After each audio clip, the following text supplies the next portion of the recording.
Kay bagal ang bahaging iyon, Doña Victorina. Como se esperaba. Wala naman kasing magandang lawa dito sa Las Pilipinas. Este Ovidius Ilios.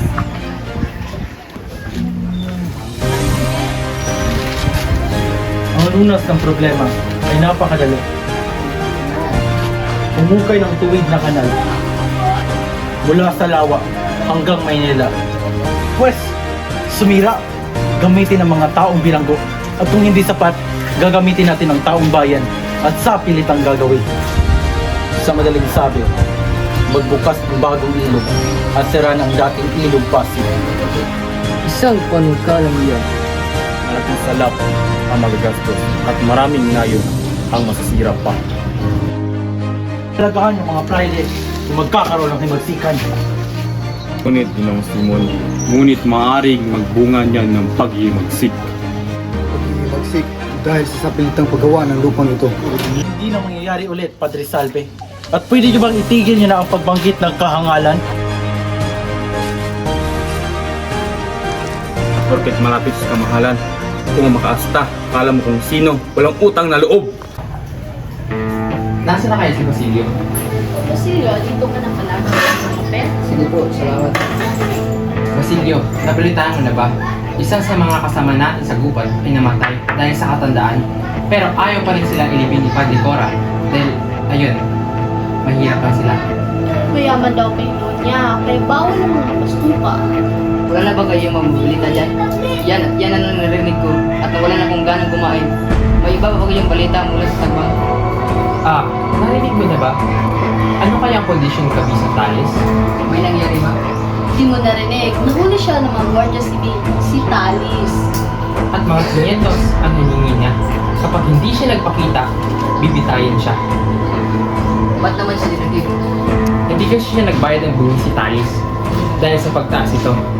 Nung simula, kaya niya pang tiisin ito dahil ganun niya kamahal at kaya niyang isuko ang kanyang taniman.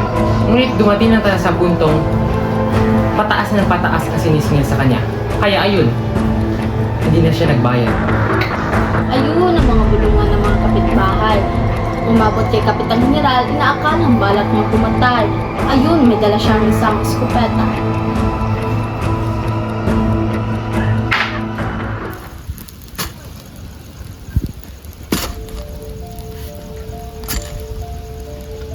Senyor, may tutulong po ba ako sa inyo, senyor? 30 taon nang nakalipas nung tinulungan niya po dito din sa lugar na ito. Bakit? Sino ba ako sa pinag-aakala mo? Isang mabuting tao ang pinakita sa akin ang pagkabanal mo. Basilio, mag-ingat ka. Baka masira reputasyon ko sa iyo. Marami pa akong pinaplano. Maaari kong kunin ang buhay mo ngayon, ngunit hayaan kitang mabuhay. Alam kong maraming galit sa iyo ang lipunan. Namatay ang iyong kapatid at nabaliw ang iyong ina. Kaya magtulungan tayo. Halika. Anong ibig niyong sabihin? Mali ka sa aking revolusyon. Ano bang nakikita mong kinabukasan ng bayan? Walang katangian, walang kalayaan. Hindi po totoo yan, senyor. Kulang ka lang sa tulak, Basilio. Kaya hindi kita pinatay, Basilio. Wala kong salamat sa inyo. Pero, pamanhin, ang nais ko lang sa buhay ay maging magagama. Tulungan ang sugatan sa gera. Hindi po ako pwede sa revolusyon. Tutuloy na po ko, senyor. Kapitan Tiago, marahil kailangan natin ihanda ang isang pagtitipon bilang alay para sa ating kataas-taasang moral. Gagawin natin yan at lahat ng nandito, imbitado sa masaganang piging sa oras at petsa na naisip sa ating Kapitang General. Santiago, por favor, invitaros aming esposo ni Ana. Hindi dapat natin palampasin ang pagbibigay bugay sa sugo ng hari ng Espanya. Viva Espanya! Viva! Hindi kayo mawala.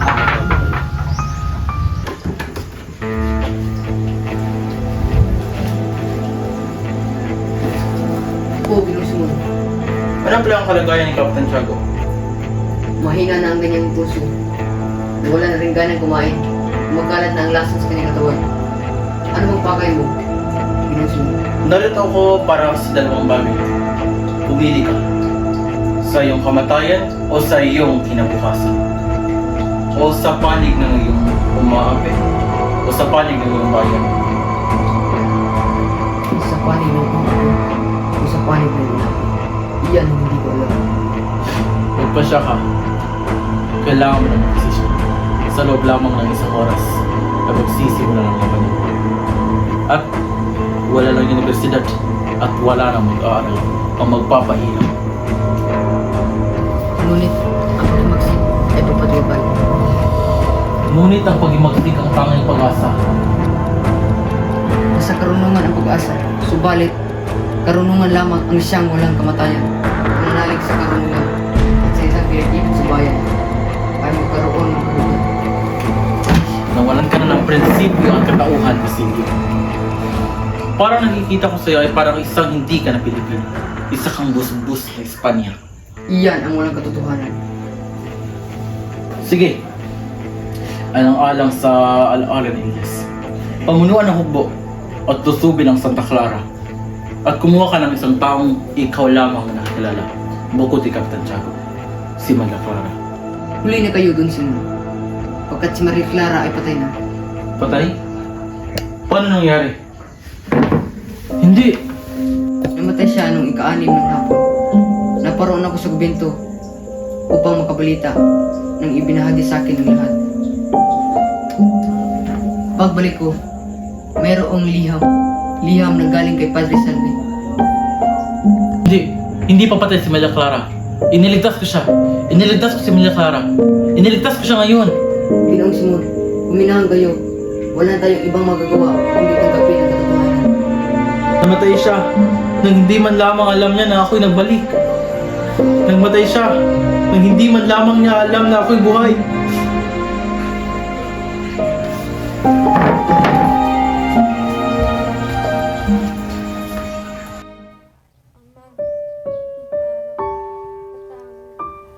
Hindi ko na kaya ang puso ko. Gusto ko lang mag-dream.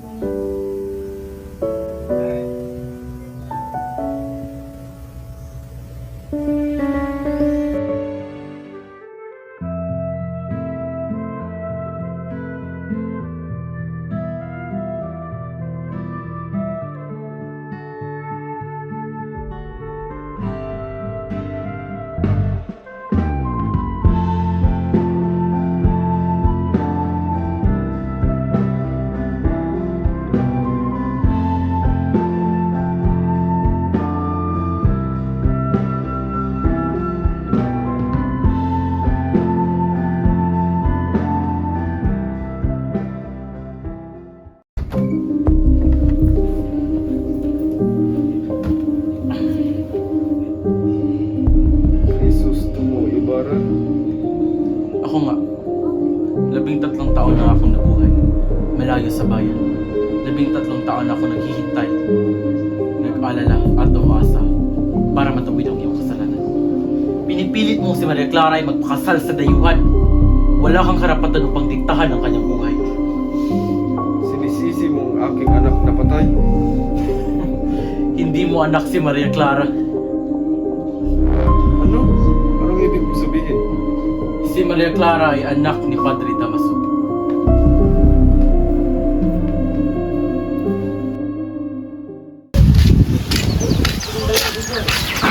Basilio, narinig mo na ba? Bakit? Anong meron? Nawala na daw tayong klase at maganda pa, mukhang mahigit 1 linggo ang itatagal. Ang galing, mukhang matutuloy ko na ang walang hanggang paglilapasya. May nangyari ba? Daw tayo sa sesyon ng wikang Kastila. At natutuwa ka pa? Kasi walang klase. Walang klase!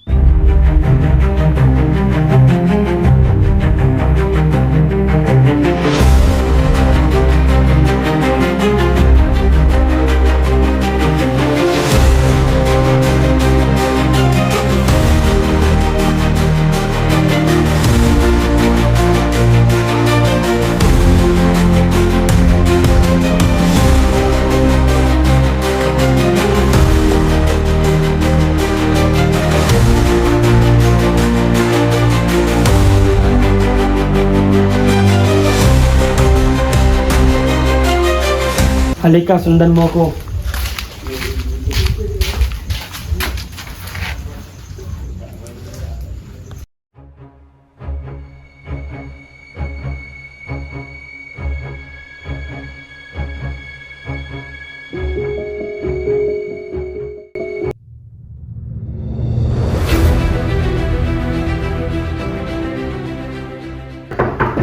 Pasok!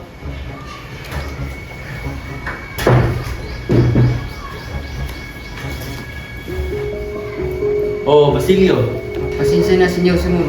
4 na buwan ang nagkalipas. Pinag-usapin niya po tungkol sa iyong revolusyon. Hindi ako at pinili kong di sumali. Ngunit naghana sa kumpagdang niya ay ulit-ulit na integrasyon sa akin. Pero patuloy akong hindi pumasara dito.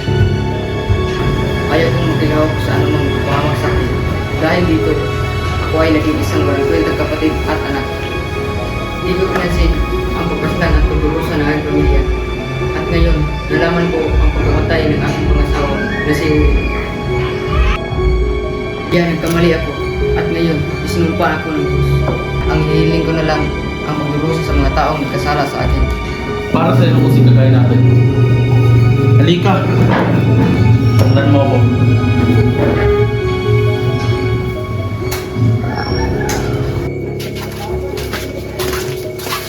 Tignan mo ito, Basilio.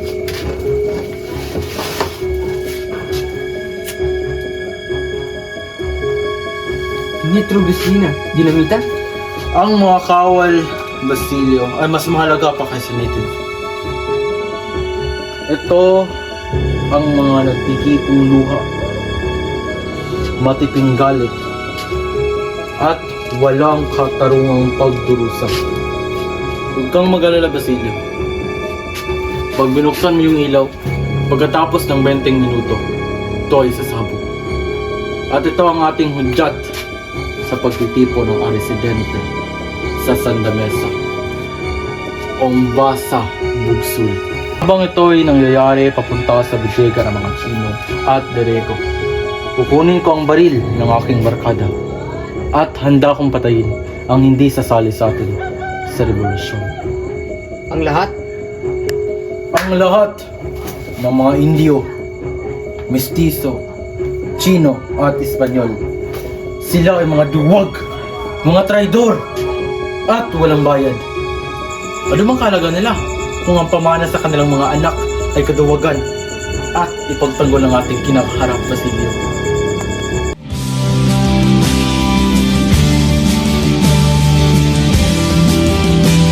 El nombre del Padre, del Hijo, del Espíritu Santo. Amén.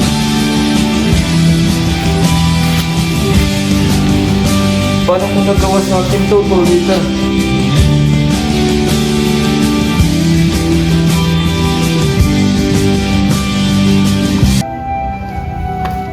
Ginoo Simon, buti at nakarating kayo. Halika't samahan mo kami sa pagkainan. Salamat sa iyong mainit na pagtanggap doon niya, Victorina. Ngunit hindi na ako magtatagal pa. Ano?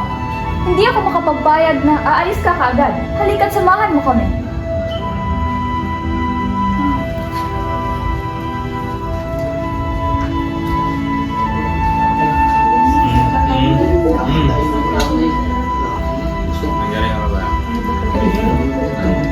Dala niyo ba ang regalo? Oo, dala niya. Kung gayoy, maganda na kayo. Huwag kang magalala, Basilio. Huwag kang magalala. Tiyak na maayos din ang lahat. O Isagani, saan ka pupunta? Pupuntahan ko si Paulita. Kailangan mo siyang puntahan ngayon. Hindi, huwag ka nang tumuloy. Ngunit baka ito na ang aming huling pag-uusap. Pumunta roon, makinig kang mabuti. May dinamitang sasabog roon. Ano mang oras, mula ngayon, kaya utang na loob, huwag ka nang tumuloy pa. Ngunit iba na siya bukas. Isagani, binabalaan na kita kaibigan. Sana ay nakinig ka na lang sa akin.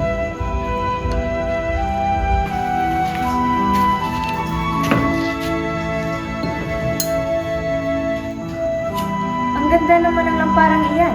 Salamat, Ginoong Simon. Ngunit, sigurado ka bang hindi ka kakain kahit saglit lamang? Salamat sa iyo, Manok. Ngunit, mas malaga talaga ang aking gagawin niyo. Hindi kailangan ipagkita. Pasensya na, mauna na ako. Salamat, Ginoong Simon. Senyor Simon, ba't ka nagmamadali?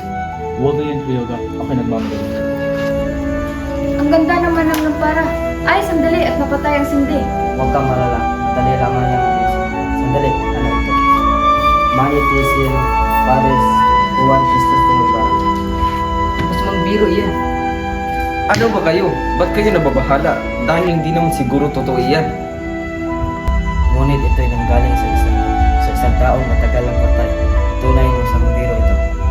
Hindi kaya gusto niya tayong patayin? Huwag mga lalahanin niya. Ituloy ang kasiyahan. Padre niya, pakigas ng...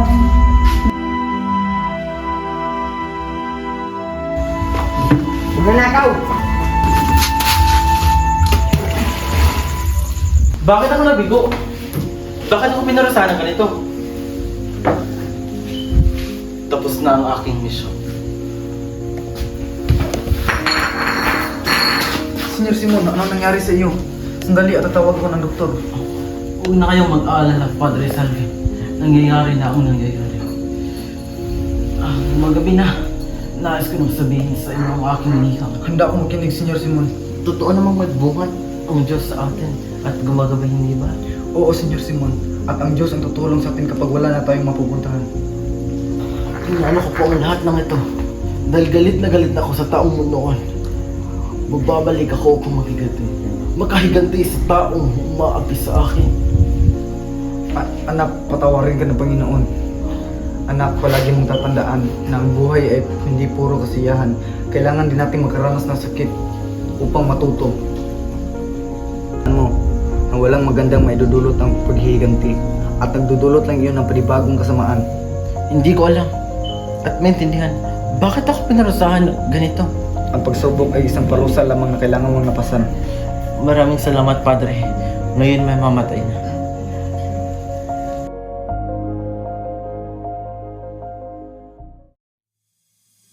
Ang kayamanan ang siyang nagiging lason sa lahat ng tao.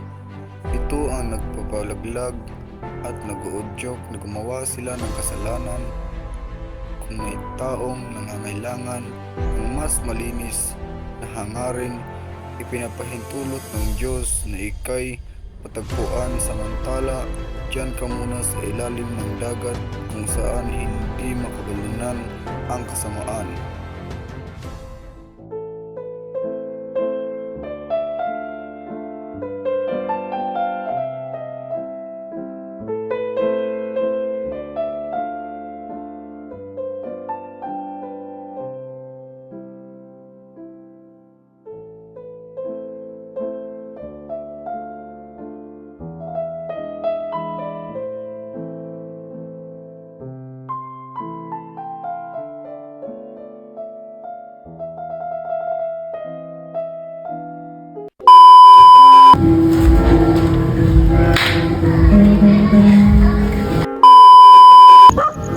Kulang ka lang sa sunog, Basilio. Kaya hindi kita pinatay, Basilio. Buksan na mga bihang mo naman! Pare Clara ay patay na. Patay? Stop the tuning! I can show you the world. Bawal ang... Siya may nagkatawa ko na. Sorry! Binuga. Magnanakaw.